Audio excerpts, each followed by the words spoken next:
Bueno, las leyes de Newton son las que vamos a trabajar.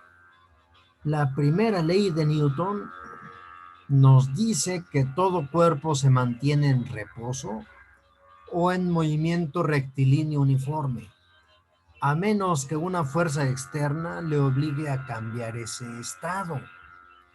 Es decir, si un objeto está en reposo, pues va a permanecer ahí, mientras no exista otra fuerza que lo obligue a cambiar ese estado.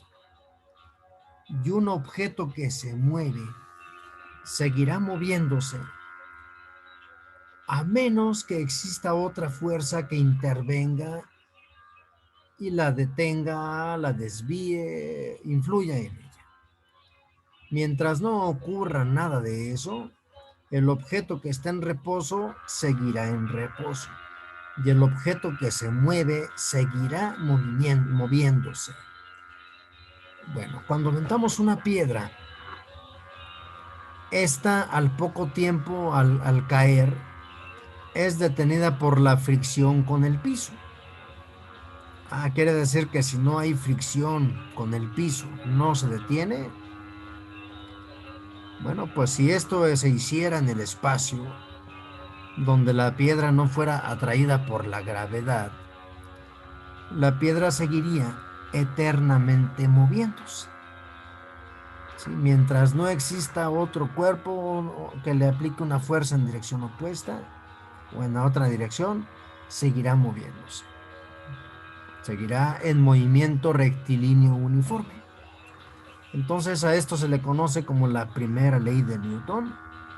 También se le conoce como ley de la inercia, donde la inercia es la tendencia a permanecer en reposo o en movimiento rectilíneo uniforme. Ejemplo, en el fútbol americano, los jugadores son corpulentos, porque al correr, esa es su tendencia, seguir en movimiento, y detenerlos es difícil, cosa que no pasaría con alguien que tenga poca masa, que sea delgado. Entonces ahí va a ser más fácil detenerlo. Quiere decir que este concepto de la inercia está relacionado con la masa.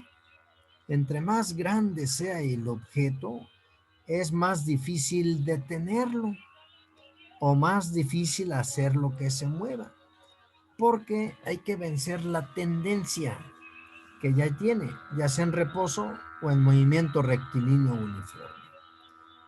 Hoy en día la masa la podemos definir como una medida de la inercia de un cuerpo y se mide en kilogramos. Antes se definía como cantidad de materia, ¿sí? Pero los textos dicen que no queda muy clara esa definición, entonces nos vamos por la de una medida de la inercia de un cuerpo en kilogramos. Bien. Segunda ley de Newton está expresada aquí en una ecuación matemática, ¿sí? Que dice lo siguiente. Bueno, este símbolo es una letra griega llamada sigma y significa suma de fuerzas o fuerza neta, y se expresa en newtons, la unidad. Es igual a la masa por aceleración. La masa en kilogramos, la aceleración en metros por segundo al cuadrado. Es decir, si ustedes aplican una fuerza, una sola fuerza, a un objeto de masa m, este se va a acelerar en la dirección de la fuerza. Pero puede ocurrir que no sea una sola, que sean dos. Y recordamos el juego de la cuerda, donde unos empujan hacia un lado, otros hacia el otro, y si las dos fuerzas están equilibradas, la cuerda no se mueve, ¿sí? Está en un reposo. pero basta con que alguien se agregue en alguno de los lados de la cuerda y entonces va a forzar que la cuerda se mueva en la dirección donde se hizo más fuerza.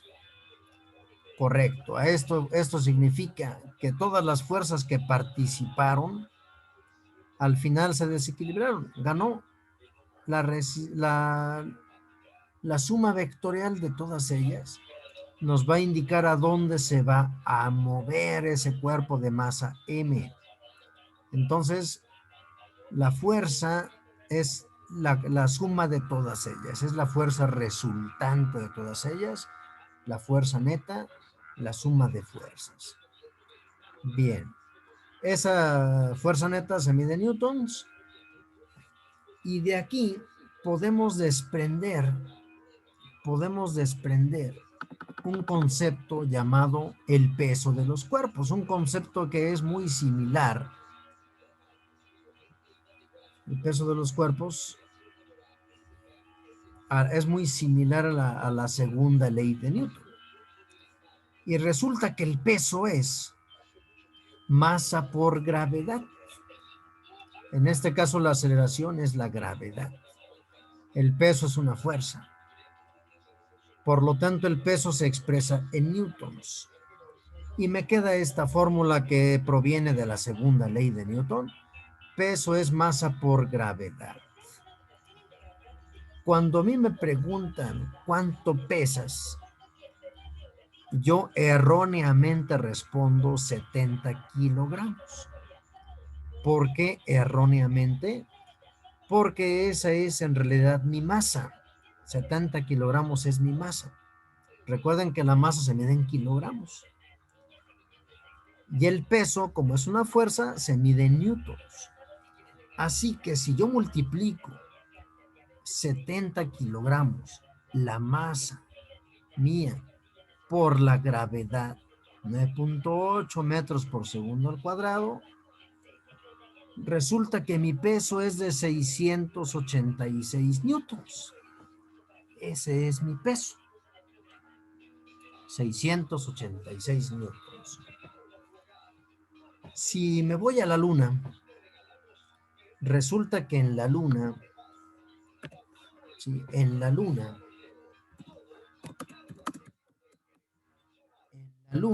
mi peso sería 70, sigue siendo mi masa, 70, ¿sí? Sigue siendo 70 kilogramos, 70 kilogramos, pero ahora por la gravedad de la luna, que es 1.62 metros por segundo al cuadrado. Y resulta que en la luna peso menos. ¿Cuánto peso en la luna? Bueno, ¿cuánto peso? Peso 70 por 1.62. Nada más peso 113.4 newtons. ¿De acuerdo? Entonces, en cada rincón del universo yo peso diferente. Incluso en el espacio exterior donde no hay gravedad, pues no peso nada, porque mi masa por la gravedad cero me da que peso 0 newtons y por lo tanto pues voy a andar flotando por ahí. Bien, entonces observen, peso casi la sexta parte en la luna que en la Tierra, pero mi masa no cambia, es la misma. He escuchado gente que dice, no, pues mejor me voy a la luna para pesar menos, con la esperanza de que a lo mejor con eso pues tienen menos masa, ¿verdad? Cuando no es así, la masa será la misma. Entonces, ¿cuál es la diferencia entre masa y peso? Vamos a responder esta gran pregunta. La diferencia entre masa y peso, ¿cuál es? Bueno, la diferencia entre los dos es que el peso es una fuerza provocada por la gravedad y varía según el lugar en donde estén. Mientras tanto, la masa nunca cambia, esa permanece igual. ¿Correcto? Bien, esto es la segunda ley de Newton y la diferencia entre masa y peso. Diferencia entre masa y peso.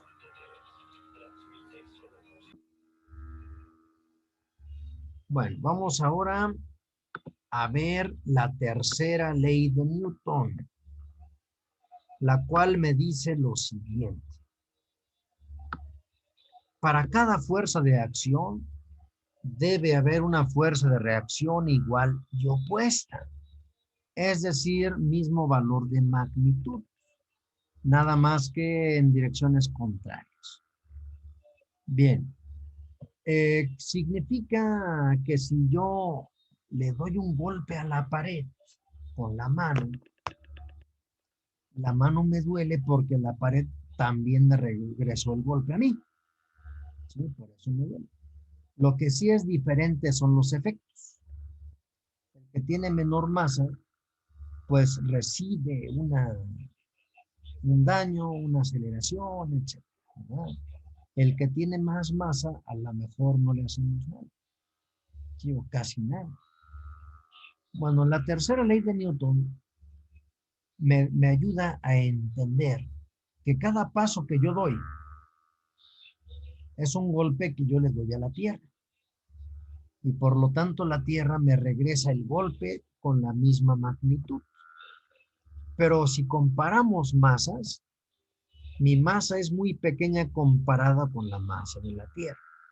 El golpe que yo le di a la tierra no le hace nada. Sin embargo, la tierra al revertirme a mí el golpe sí me empuja y me veo obligado, para no caerme, pues a dar el otro paso. ¿Correcto? Entonces, cada paso que damos es una explicación de la tercera ley de Newton. A una acción, que es el paso que doy, hay una reacción. La tierra me empuja con la misma fuerza, pero hacia arriba. Lo hace la tierra. ¿Correcto? Si yo pateo una pelota, pues la aviento, la impulso. Pero hay veces que nos queda un cierto dolor porque la pelota también me regresó el golpe a mí. ¿Sí? Misma dirección, direcciones opuestas. Perfecto. La fuerza normal y la fuerza de fricción son dos ejemplos de fuerzas con direcciones opuestas. La fuerza normal, si estamos ahorita cómodamente sentados recibiendo la clase, es la que el piso ejerce sobre mí para que no me caiga. Recuerden que yo peso y el peso es una fuerza que va hacia abajo, mientras que la fuerza normal es una fuerza que va hacia arriba. Es la que el piso hace para que yo no me caiga, para que yo me detiene. Y las dos son iguales. El peso va hacia abajo, la fuerza normal va hacia arriba. Iguales en magnitud, pero en direcciones son opuestas. La fuerza de fricción también es una fuerza de reacción que se opone al movimiento. Se clasifica en estática y en dinámica. Pero bueno, vamos a explicar la fuerza de fricción. Esta fuerza también es la que me ayuda a caminar. Porque si yo intento caminar en un piso resbaloso, mojado o sobre hielo, me va a ser muy difícil porque la fricción, que es la fuerza que aparece, que es la fuerza que aparece entre las dos superficies, esa fricción, es la que me ayuda, ¿sí?, a moverme hacia la derecha, hacia la izquierda, donde sea. La fricción es la fuerza que me permite sujetar un vaso y levantarlo. ¿Sí? Entonces la fricción es la que detiene a la piedra que yo lancé y al impactar con el piso se detuvo. Sí, eso fue la fricción la que lo detuvo. Bien, entonces, estos son ejemplos de las fuerzas. Fuerzas son dos de los ejemplos de fuerzas de reacción de la tercera ley de Newton, que me dice que, que a una acción hay una fuerza de reacción igual y opuesta. Correcto. Muy bien.